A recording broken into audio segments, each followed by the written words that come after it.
അസ്സലാമു അലൈക്കും. Good morning all.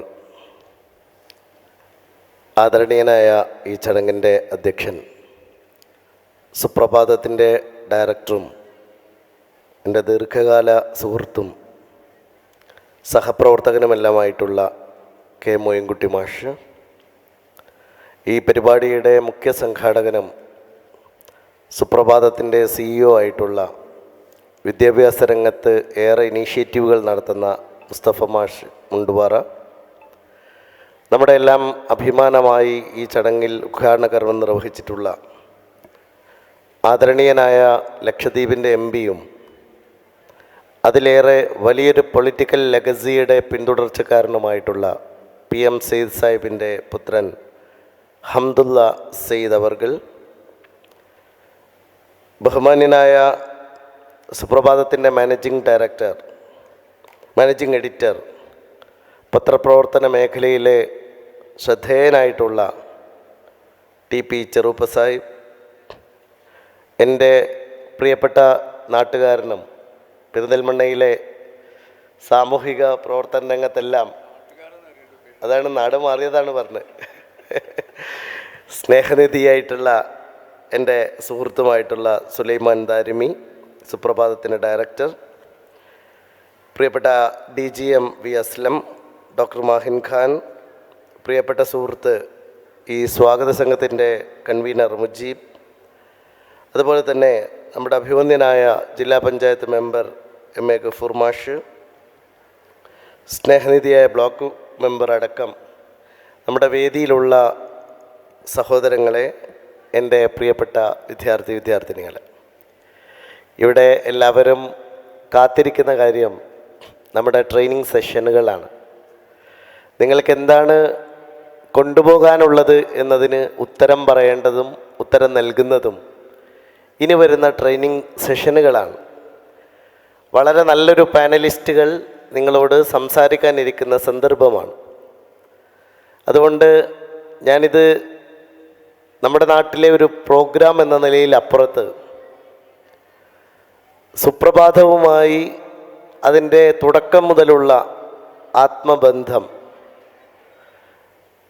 വിദ്യാർത്ഥികളുമായി ബന്ധപ്പെട്ട പ്രധാനപ്പെട്ട ഒരു ചടങ്ങെന്ന പ്രത്യേകത എല്ലാം കാരണമാണ് ഇന്ന് ഈ ചടങ്ങിന് നിർബന്ധമായും എത്തിച്ചേരാൻ മുസ്തഫ മാഷ് പറഞ്ഞപ്പോൾ സ്വീകരിച്ചിട്ടുള്ളത്. ഇവിടെ എത്തുമ്പോൾ വലിയ സന്തോഷമുണ്ട്. നമ്മുടെ ഈ ഹാൾ നിറയെ നമ്മുടെ നാട്ടുകാരായ കുട്ടികളാൽ നിറഞ്ഞിരിക്കുകയാണ്. എനിക്ക് നിങ്ങളോടെല്ലാം പറയാനുള്ള പ്രധാനപ്പെട്ട കാര്യം ചൂസ് ദ ബെസ്റ്റ് എന്നുള്ളതാണ്. ഞങ്ങളുടെയൊക്കെ കാലത്ത് വളരെ പരിമിതമായ വഴികൾ മാത്രമാണ് ഉണ്ടായിരുന്നത്. ഇന്ന് ആയിരക്കണക്കിന് അവസരങ്ങളുടെ വാതിലുകൾ തുറന്നിട്ടിരിക്കുന്ന ഒരു കാലത്താണ് പ്രിയപ്പെട്ട കുട്ടികളുള്ളത്. അതുകൊണ്ട് ഏറ്റവും മികച്ചതിനെ തിരഞ്ഞെടുക്കാൻ സാധിക്കുക എന്നതാണ് ഇന്നത്തെ പ്രധാനമായ കാര്യം. കാരണം ടെക്നോളജിയുടെ വളർച്ച നമ്മുടെ സമൂഹത്തിൽ പൊതുവിലുണ്ടാക്കിയിരിക്കുന്ന ഒരു കാര്യം എന്ന് പറയുന്നത്, ഇൻഫർമേഷൻ ആർക്കും ലഭ്യമാണ്. അത് ഫ്ലഡഡ് ഇൻഫർമേഷനാണ്. യുവാൽ ഹരാരിയുടെ ഏറ്റവും പുതിയൊരു പുസ്തകമുണ്ട്, നെക്സസ് എന്നാണ് ആ പുസ്തകത്തിൻ്റെ പേര്. സ്റ്റോണേജ് ടു AI എന്ന് പറയുന്ന ആ പുസ്തകത്തിൻ്റെ ഒരു ക്യാപ്ഷനുണ്ട്. ശിലായുഗം മുതൽ ഇന്ന് വരെയുള്ള നമ്മുടെ കാലത്തെ നരവംശാസ്ത്രത്തെക്കുറിച്ചാണ് ആ പുസ്തകം പരിശോധിക്കുന്നത്. അതിലേറ്റവും പ്രധാനമായ കാര്യം, ഏറ്റവും പഴയ കാലം മുതൽ മനുഷ്യൻ ആർജിച്ച വിവരങ്ങളുടെ, ഇൻഫർമേഷനുകളുടെ, അത് ഗ്യാദർ ചെയ്യാൻ അവരുപയോഗിച്ച ടെക്നോളജിയുടെ, മനുഷ്യൻ്റെ ഏറ്റവും പഴയ കാലം മുതൽ മനുഷ്യൻ അവരുടെ ഇൻഫർമേഷൻ പാസ് ചെയ്യാൻ പലതരം ടെക്നോളജികൾ ഉപയോഗിച്ചിട്ടുണ്ട്. ഇന്ന് നിങ്ങൾ ഇൻസ്റ്റഗ്രാമിലെത്തുമ്പോൾ, സോഷ്യൽ മീഡിയയിലെത്തുമ്പോൾ, ഈ ഇൻസ്റ്റഗ്രാമിലേക്കുള്ള നമ്മുടെ ഒരു യാത്രയുണ്ട്, മനുഷ്യൻ്റെ യാത്രയുണ്ട്. അത് വളരെ ദൈർഘ്യമേറിയ യാത്രയാണ്. ആ ദൈർഘ്യമേറിയ യാത്രക്കിടയിൽ നിങ്ങളുടെ തൊട്ടു മുമ്പുള്ള ജനറേഷൻ, ഇപ്പോൾ വരുന്ന ആൽഫ ജനറേഷൻ Z, ഇവരെല്ലാം അനുഭവിക്കുന്ന പുതിയ കാലത്തിൻ്റെ ഏറ്റവും പുതുമയുള്ള അറിവുകൾ വരെ നെറ്റ്വർക്കുകളാണ്. നെറ്റ്വർക്കുകളാണ് നമ്മുടെ ഇൻഫർമേഷനെ വിപുലപ്പെടുത്തിയിട്ടുള്ള കാര്യം. നിങ്ങളുടെ മുമ്പിലേക്ക് എത്തുമ്പോൾ ഏറ്റവും പ്രധാനപ്പെട്ട കാര്യം, ഇന്ന് എല്ലാ അറിവും നിങ്ങളുടെ മുമ്പിൽ തുറന്നു വെച്ചിരിക്കുകയാണ്. ഒരു കാലത്ത് ലോകത്തെ ഏറ്റവും വലിയ ലൈബ്രറിയായി അറിയപ്പെട്ടിരുന്നത് അലക്സാണ്ട്രിയയിലെ ലൈബ്രറിയായി. ലോകത്ത് ഏറ്റവും കൂടുതൽ പുസ്തകങ്ങളുള്ള, ഏറ്റവും കൂടുതൽ റിസർച്ച് നടത്താൻ പറ്റിയ ലൈബ്രറിയായിരുന്നു. എന്നാൽ ഇന്ന് അലക്സാണ്ട്രിയയിലെ ലൈബ്രറി മുഴുവനും നിങ്ങളുടെ ഒരു സ്മാർട്ട് ഫോണിലേക്ക് ഒതുങ്ങിയ കാലമാണ് എന്ന് നമുക്കെല്ലാവർക്കും അറിയാം. നിങ്ങളുടെ കയ്യിലുള്ള AI മാത്രം മതി, ChatGPT മാത്രം മതി, ഇന്ന് ലോകത്ത് നിങ്ങൾക്ക് ലഭ്യമാകുന്ന എല്ലാ ഇൻഫർമേഷനെയും സമ്മറൈസ് ചെയ്ത്, പ്രിസൈസ് ചെയ്ത് നിങ്ങളുടെ മുമ്പിലേക്ക് എത്തിക്കുന്ന ഒരു കാലത്തേക്ക് നമ്മൾ മാറിയിരിക്കും. അപ്പോൾ നമ്മുടെ മുമ്പിൽ ഇനിയുള്ള കാര്യം, നിങ്ങൾക്ക് ചൂസ് ചെയ്യാൻ ഒരുപാട് അവസരങ്ങൾ ഉണ്ടായിരിക്കും. അതിലേറ്റവും ബെസ്റ്റായ, പെർഫെക്റ്റായ സെലക്ഷനാണ് പ്രധാനപ്പെട്ട കാര്യം. അത് നിങ്ങൾ ഒരു കോഴ്സ് സെലക്ട് ചെയ്യുമ്പോഴും നിങ്ങൾ പഠിക്കുന്ന സ്ഥാപനം സെലക്ട് ചെയ്യുമ്പോഴും പ്രധാനമാണ്. ഞാൻ ആദ്യമായി നിങ്ങളോട് പറയുന്ന കാര്യം, നിങ്ങളെല്ലാവരും ഇപ്പോൾ റിസൾട്ട് വന്ന് കാത്തിരിക്കുന്ന കുട്ടികളോ അല്ലെങ്കിൽ +2 റിസൾട്ടിന് വെയിറ്റ് ചെയ്യുന്ന കുട്ടികളോ അടങ്ങിയ ഒരു കമ്മ്യൂണിറ്റിയാണ് എന്ന് ഞാൻ മനസ്സിലാക്കുകയാണ്. അപ്പം അതിലേറ്റവും കൂടുതൽ പ്രധാനം ഏറ്റവും നല്ല സ്ഥാപനത്തിൽ പഠിക്കാൻ കഴിയുക എന്നതാണ്. ഇന്ത്യയിൽ ഒരുപാട് പ്രസ്റ്റീജിയസ് ഇൻസ്റ്റിറ്റ്യൂട്ട് ഉണ്ട്. നിങ്ങൾ എൻജിനീയറിംഗ് പഠിക്കുകയാണെങ്കിൽ അത് IIT-യിൽ പഠിക്കാൻ ശ്രമിക്കുക, NIT-യിൽ പഠിക്കാൻ ശ്രമിക്കുക മിനിമം.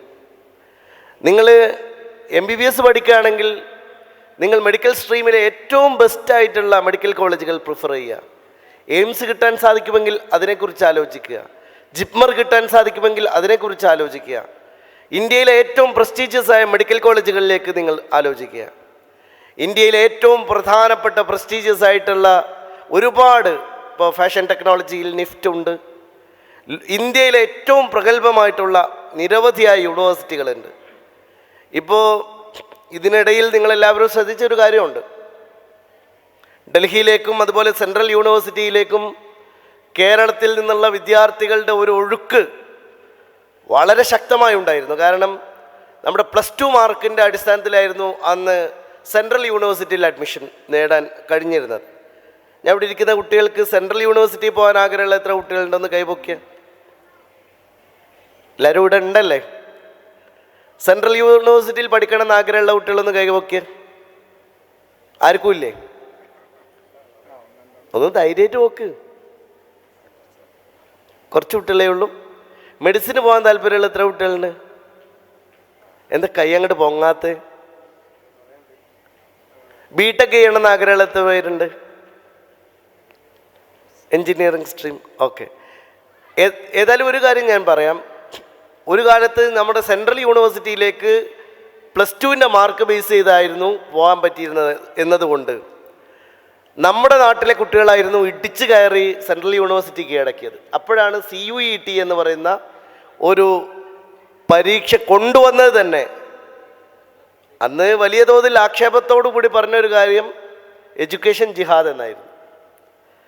ആ എഡ്യൂക്കേഷൻ ജിഹാദ് എന്ന് ആക്ഷേപിക്കപ്പെട്ട് മലബാറിലെയും മലയാളികളുമായ കുട്ടികൾ ഏറ്റവും കൂടുതൽ ഓപ്റ്റ് ചെയ്ത സെൻട്രൽ യൂണിവേഴ്സിറ്റിയിലേക്കുള്ള അഡ്മിഷൻ നിയന്ത്രിക്കുന്നതിന് വേണ്ടി CUET കൊണ്ടുവന്നെങ്കിലും ഇന്ന് ആ CUET ക്രാക്ക് ചെയ്യുന്നതിലും മിടുക്കരായി മലബാറിലെ കുട്ടികൾ മാറിയ കഥയാണ് ഏറ്റവും പുതിയ ചരിത്രം എന്ന് നിങ്ങൾ ഓർക്കണം.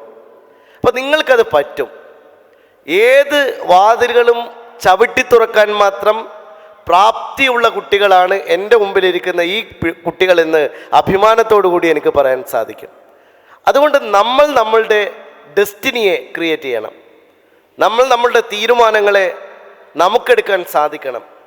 നമുക്ക് മുന്നോട്ട് പോകാൻ കഴിയണം. അങ്ങനെ മുന്നോട്ട് പോകാൻ നിങ്ങൾക്ക് കഴിയണമെങ്കിൽ നിങ്ങളുടെ സെലക്ഷൻ പെർഫെക്റ്റ് ആയിരിക്കണം. അപ്പം അതുകൊണ്ട് ഞാൻ നേരത്തെ സൂചിപ്പിച്ച പോലെ ഈ പുതിയ കാലത്തെ ഏറ്റവും വലിയ പ്രശ്നം ഇൻഫർമേഷൻ്റെ ആധിക്യമാണ്.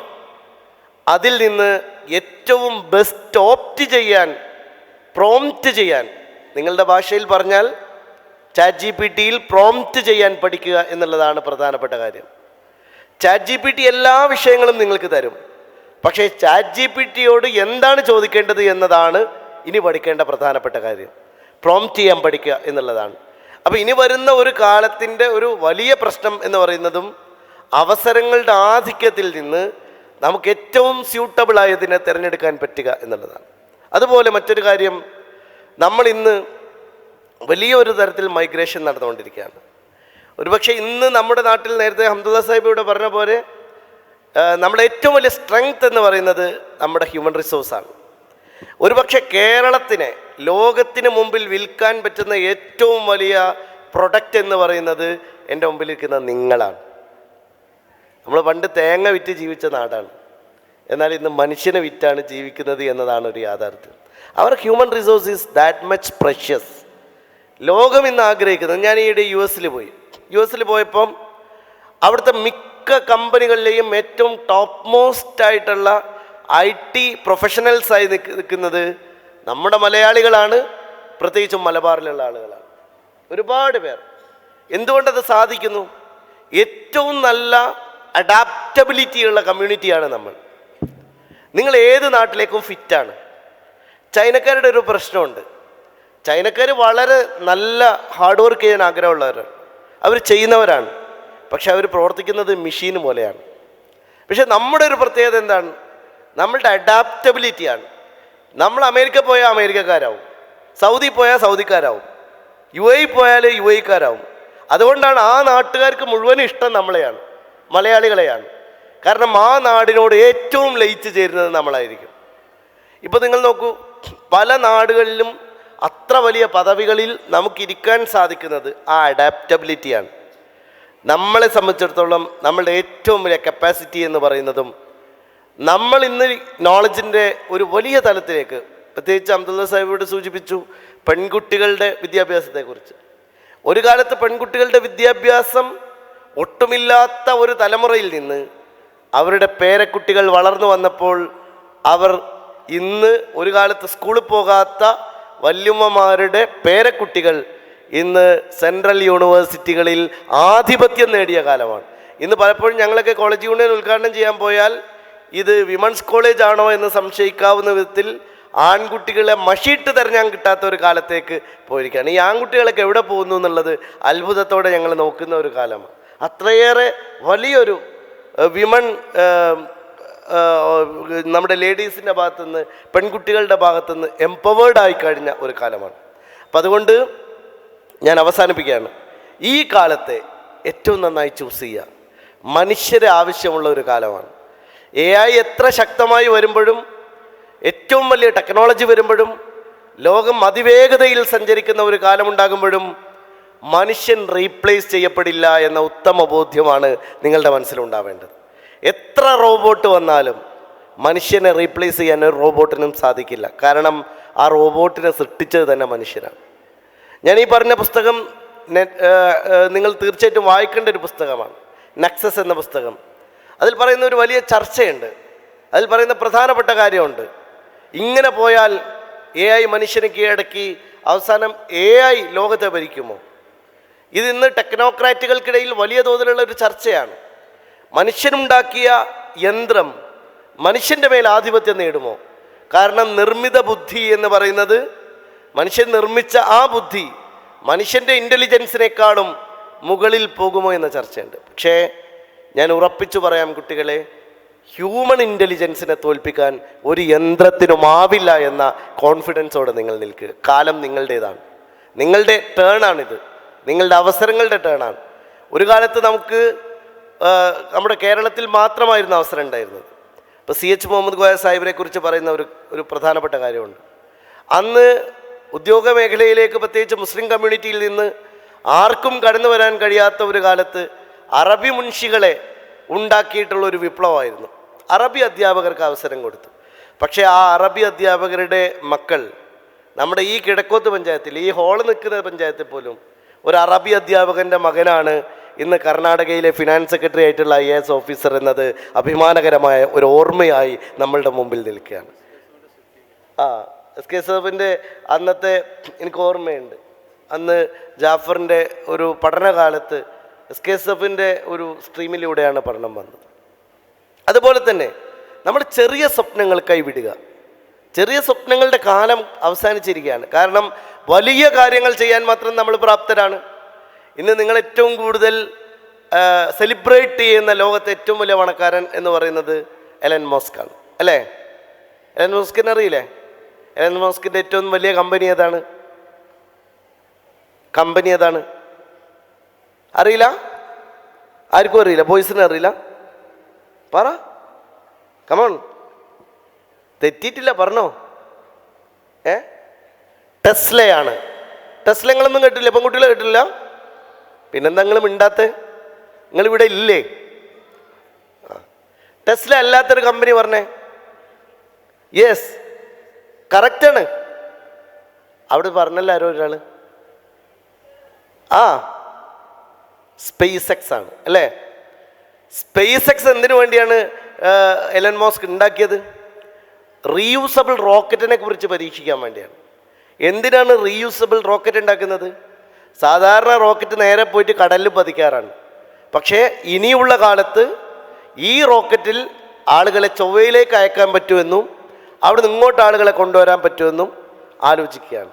നമ്മുടെ നാട്ടിൻപുറത്ത് സ്ഥലം വാങ്ങുന്ന പോലെ അമേരിക്കയിലെ ട്രില്യണേഴ്സ് ആയിട്ടുള്ള നിരവധി ആളുകൾ ഇപ്പോൾ അഡ്വാൻസ് കൊടുത്തിരിക്കുന്നത് എലൻ മസ്കിൻ്റെ കയ്യിൽ നിന്ന് ചൊവ്വയിൽ സ്ഥലം വാങ്ങാനാണ്.